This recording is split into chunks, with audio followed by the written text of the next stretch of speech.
Les gares de triage sont les nœuds de voies ferrées où se rassemblent et où se séparent les courants du trafic.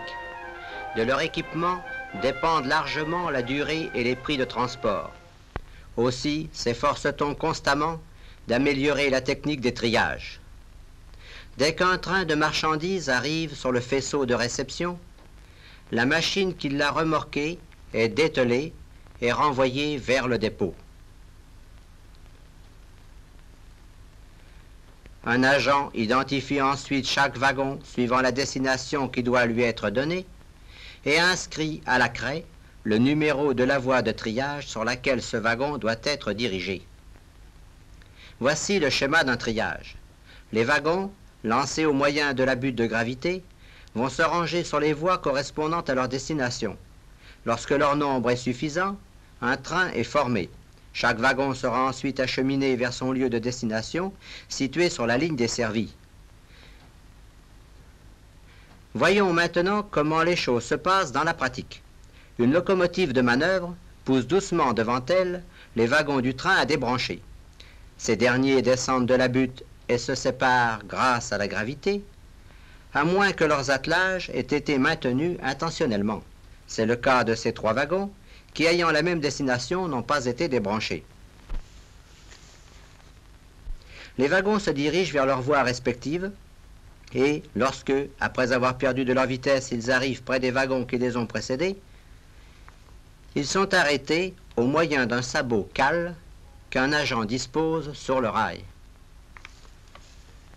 Il faut faire passer le plus de wagons possible à la minute, tout en assurant l'espacement permettant la manœuvre des aiguilles dans leur intervalle. Pour cela, on emploie des moteurs d'aiguilles qui assurent une manœuvre quasi instantanée des aiguillages. La première idée qui vient à l'esprit est de tout commander au moyen de manettes, chacune d'elles agissant sur une aiguille. La difficulté est d'opérer à bon escient afin de ne pas manœuvrer les aiguilles trop tôt ou trop tard. Avec un débit rapide, cette manière de procéder deviendrait impraticable. Il faudrait au moins que chaque wagon soit suivi par un agent actionnant les manettes au fur et à mesure de son avance. La SNCF emploie, pour effectuer ses commandes avec rapidité, un appareil automatique qui repose sur l'emploi de billes d'acier dont chacune remplit l'office d'un aiguilleur chargé de piloter un wagon. À chaque voie de destination correspond un numéro de tube.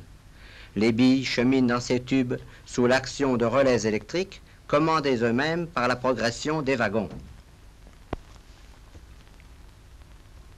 Le schéma montre le principe de cet asservissement. Le wagon coupe d'abord un rayon lumineux en haut à droite sur le schéma, puis établit la connexion entre les rails des zones isolées entre lesquelles les voies sont divisées. À chaque stade, la bille asservie descend d'un étage, à moins que la zone isolée qui est en avant du wagon reste occupée par le wagon précédent. Près de la butte de gravité se tient un agent chargé d'examiner les wagons au fur et à mesure de leur passage. Cet agent appuie sur des boutons poussoirs placés devant lui sur un tableau, suivant les indications portées sur chaque wagon. Ce geste fait apparaître des indications lumineuses à l'intérieur du poste. Après le wagon pour la voie 19,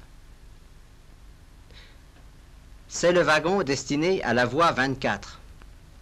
Ce même geste libère des billes qui viennent tomber par le jeu d'organes électriques dans les tubes 19 et 24. Suivons maintenant sur un schéma la marche d'un wagon et de sa bille. Une bille est introduite dans le tube correspondant. Elle donne un contact figuré à droite en pointillé qui, par un circuit, agit sur une barre en coche à l'étage supérieur. Cette barre empêche ainsi les autres billes de descendre au même niveau. Un rayon lumineux traverse la voie en avant de la première aiguille. Ce rayon, émis par une lampe placée sur un potelet, vient tomber sur une cellule photoélectrique placée également sur un potelet. Lorsque le wagon s'approche de la première aiguille, son tampon avant vient couper le rayon lumineux, ce qui a pour effet de déclencher un relais. Ce relais caractérisera par sa position l'absence ou la présence d'un wagon à un point bien déterminé. La bille reposait sur un trébuchet. Celui-ci fait un aller-retour quand le rayon est occulté. Cette bille descend d'un étage, celles qui sont situées plus haut sont libérées successivement et descendent chacune d'un étage en conservant leur ordre. Plus bas, les trébuchets, actionnés par les relais des zones isolées, éclusent les diverses billes, chacune dans son tube.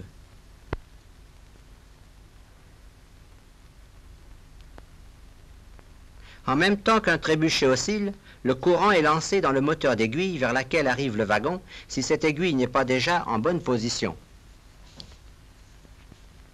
Les conditions de roulement des wagons n'étant pas identiques, il arrive, exceptionnellement d'ailleurs, qu'un wagon se rapproche trop du wagon précédent. Un aiguilleur s'abstiendrait alors de toucher à l'aiguille où se produit le rattrapage. Voici un wagon 16 qui se présente normalement. La bille progresse quand la zone amont est occupée par ce wagon, la zone aval étant libre.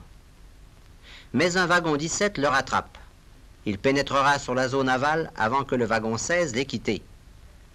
À aucun moment, par conséquent, la bille 17 ne peut progresser et commander l'aiguille. Le wagon 17 ne peut que suivre la même voie que le wagon précédent. C'est là un incident inévitable. L'essentiel est qu'il n'ait aucune conséquence ultérieure. Pour cela, la bille abandonnée que l'on voit dans le coin de gauche va être, avant de pouvoir agir malencontreusement, éliminée dès qu'un autre wagon, quel qu'il soit, se présente. On voit qu'ensuite tout fonctionne normalement, l'incident est oublié. L'appareil automatique a donc toutes les qualités de discernement qu'on est en droit d'attendre d'un cerveau parfaitement conditionné. Pour maintenir un intervalle correct entre les wagons, on utilise des appareils ralentisseurs, manœuvrés à distance, que l'on appelle freins de voie. Ces freins sont constitués par des mâchoires qui serrent les roues à leur passage, la pression de serrage s'opérant en fonction du poids du wagon. Un agent observe de son poste le mouvement des wagons et dose l'action des mâchoires en agissant sur ces leviers comme un automobiliste opère avec la pédale de son frein. La pression hydraulique varie instantanément dans les canalisations et permet à l'agent de régler l'action du freinage. Un seul homme suffit donc à régler la marche des wagons pendant qu'ils se dispersent sur l'éventail des voies de triage. Mais quelle que soit la régularité d'un appareil automatique, il faut tenir compte de l'incident imprévisible. Aussi, on a doté le poste central du triage d'un appareil manuel. L'agent qui manœuvre les freins de voie et derrière lequel les billes font leur métier peut, en cas d'incident, modifier la position des aiguilles qui a été tracée par le meuble automatique. En résumé, les wagons sont poussés au sommet de la butte, prennent de la vitesse en descendant, franchissent le rayon lumineux, sont ralentis à leur passage dans le frein de voie, sont répartis sous l'action des billes sur les diverses voies, où on les arrête définitivement.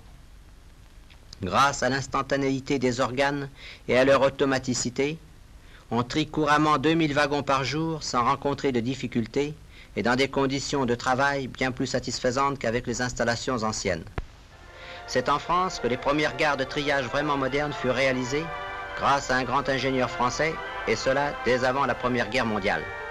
Tous les appareils que vous venez de voir sont aussi de conception et de réalisation française.